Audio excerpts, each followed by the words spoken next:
What's up, everybody? It's Jared with Capture the Magic. And when it comes to theme park controversies, I suppose you could say that Disney is not immune from them. But one of the most recent ones has been the Walt Disney Animatronic that they appeared out in Disneyland. And I guess you could just say it was met with mixed reviews. Some people were saying that it looked good and it was okay, and others were looking at the animatronic, myself included, thinking it does not look like Walt. In that, you know, if you're going to do a Walt animatronic, it needs to be of a certain level, and there were questions around that. And off the heels of that, Disney announced at their recent Destination D23 that they would be bringing a Walt Disney animatronic to Disney World to be part of the Carousel of Progress. So in this video, we're going to have a discussion from some people that have seen the Walt Disney animatronic in Disneyland. Is this a good idea for Disney World? And what will this look like, and how it will be received in the parks potentially? Yeah, speaking of AI Walt, which he will be AI eventually, part of Destination D23, they didn't have a lot of announcements, and we've all talked about it in previous streams and in all our channels, I'm sure, but we've never gotten together, had an actual discussion about this together. But the biggest one, I think, would be that they did announce that, much like Disneyland with the animatronic Walt, that they're going to bring that to the Carousel of Progress in the Magic Kingdom. They didn't give a timeline. They didn't give a really timeline on anything. They kind of gave a little bit of a sneak peek at Villains Land, and they just said construction is on the horizon, but nothing else. They went on a field trip, showed you some pictures of their trip, basically. But I am curious what you guys think. Now, what is your guys' opinion on the Walt animatronic? You guys have seen it. You guys out in Disneyland. Do you like it better after seeing it in person? Or are you kind of 100%, Jared. Okay. The videos don't do like the HHN and the Animal Kingdom stuff. Like, seeing it in person was way different, and I like the documentary that's attached to it. That was a really cool show. Is the animatronic perfect? It's not, but I'm kind of forgiving on that, just because I know as technology improves, so will that animatronic. They're always going to revisit that animatronic as they have better technology. I'm not super worried about that. But It's a great show. I think you guys will be really happy. I know you're going to get a different one, obviously, but I think you'll be happy with it. And they were even in talks that there's a possibility where he may be shown at the end. They didn't confirm that. Okay. They said the possibility he may be shown in the beginning and at the end, where they add an additional scene. Because right now he's going to replace the giant gear, where the yeah. So they may add an extra scene after the family sequence. But as far as the Walt out here, is it perfect? No. Is it much better than what I thought it was based off of the photos and the videos that were being put out? Absolutely. And I think I've seen it now like 11 times. And I think with each time that I see it, the animatronic manifests itself into Walt more. Why so few times, George? Yeah, what's your deal? You couldn't have seen it 12 times? Are you even a Disney fan, bro? Even a baker's dozen or something. Are you going to Belize or something on trips, or just getting? I was in Cabo. Oh, I went to Cabo. Oh, sorry, George. Okay, sorry. Is he one of those TripAdvisor folks, Jared? This wasn't as good as Cabo, I'll tell you that much. I'm torn on Walt. We've talked about this before. I love the idea of more Walt in the parks. I've been contingent on time. I haven't seen it in person, so I can only look at the pictures. In my mind, I always think it needs to look as much like Walt as you can do, and you don't want those freeze ups that have happened, because every time that happens, that's kind of awkward. I've often said like a hologram might work better, because you take actual footage and things like that. So I'll give my final judgment when I'm able to see it myself, and probably either Disneyland or here. But potentially, I think I like it because it means Carousel Progress isn't going to go away. So I like that. I do wonder about, there is not much queue for that attraction, and I feel like there's going to be a lot more demand for this once this comes online. And I wonder how they're going to handle that. How many rotators do they have, like, as far as the theater? I think there's 4. I think every 5 minutes I believe is when you kind of get more people to go in, but you basically just have like a little white, and then you have a ramp. Like, it may be, 20 yards maybe. They're gonna do a zigzag with umbrellas like they do with Lightyear. Or they're going to do or they're just going to do queues. You know, George, I feel like we're having deja vu though, right? Because we talked about this for the Disneyland version before, and it kind of worked itself out. I think that the Walt thing is sort of like a nerd thing, and I think there's demand for it, but I don't think it, at least out here in Disneyland, it hasn't been a logistical problem like I thought it was. I'd say opening weekend. I think opening weekend, just like we're not here, that's where you're going to get like the crazy line and everything. But literally, after it opened, I mean, they dropped the virtual queue after 2 days. Okay. Yeah. I mean, I don't think you're going to have everybody that's just a normie that, you know, they may go check it out. But I agree. I think the early part, I'm just curious. You've got people moving right there. You've got and I think Lightyear. You got a lot of stuff around it. It's more, I think it would be more of a demand at Disneyland really than Walt Disney World, because you get a lot of international travelers that constantly go in and out, where I feel like with Disneyland you get a lot of the regulars that go weekly, daily, hourly. Right. Yeah. You wouldn't know anything about that, huh, George? No, I would absolutely. I was like, I never fell asleep in the park and didn't leave, and it never caught me. I didn't either. Now it does make me wonder too, all the backlash that the Walt Animatronics been, that they had like when it first premiered. It really makes you wonder, like, how big of a hysteria that really was. Because if it really was that bad, would Disney really put themselves through the ringer again to say, hey, here comes another Walt animatronic. Right. And then here comes I actually think Disney would, because they kind of tend to just want to do what they want to do. Like, look at Star Wars. Like, they just kind of keep going sometimes. Okay, let me rephrase that. Yeah, I agree with you. I don't think like Disney would hinder the fact of their decision based off of the public. I think it's more so the decision to make the announcement so soon.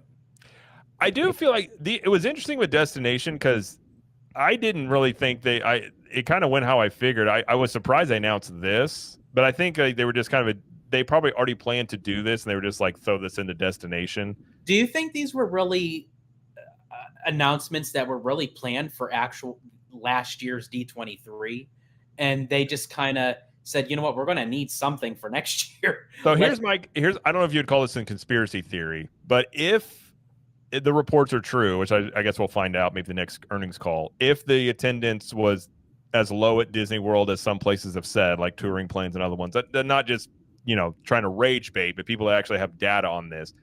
If they did, which I'd always contended, shows and parades did move the needle on attendance, summer was down, I think they may have realized we need things outside of shows and parades, which is why you saw Launch Bay that's becoming the animation experience. Things like this, Buzz Lightyear change. Like, I think they may have figured out we need to add some stuff to actually have attractions to advertise to bring people in. Well, a good friend of ours, Drew the Disney Dude, posted online. He literally went on Seven Dwarfs Mine Train 2 times in a row while the fireworks were going off. Yeah. My wife went, she's been twice this summer, and she was like, the summers have been a less busy season since COVID, which has been kind of interesting. Like, we were there in the 4th of July 3 years ago, and it was shockingly not busy. And I think you're seeing a lot less travel in the summer in general. But she was saying how they went and, like, she was saying she talked to somebody, they had gotten lightning lanes and they got a refund because you just didn't need it. Like, it just has not been. That was me with Epic. I got like it was almost a $700 refund because literally it was the express for Epic. And you didn't need it opening day. Yeah, that weekend was everything was like 5 minutes. It was rare to see like 10. This going back to Walt Disney animatronic, this Walt Disney animatronic is going to be a lot closer to the audience compared to the Disneyland attraction, because OG, you've ridden the Carousel Progress over here.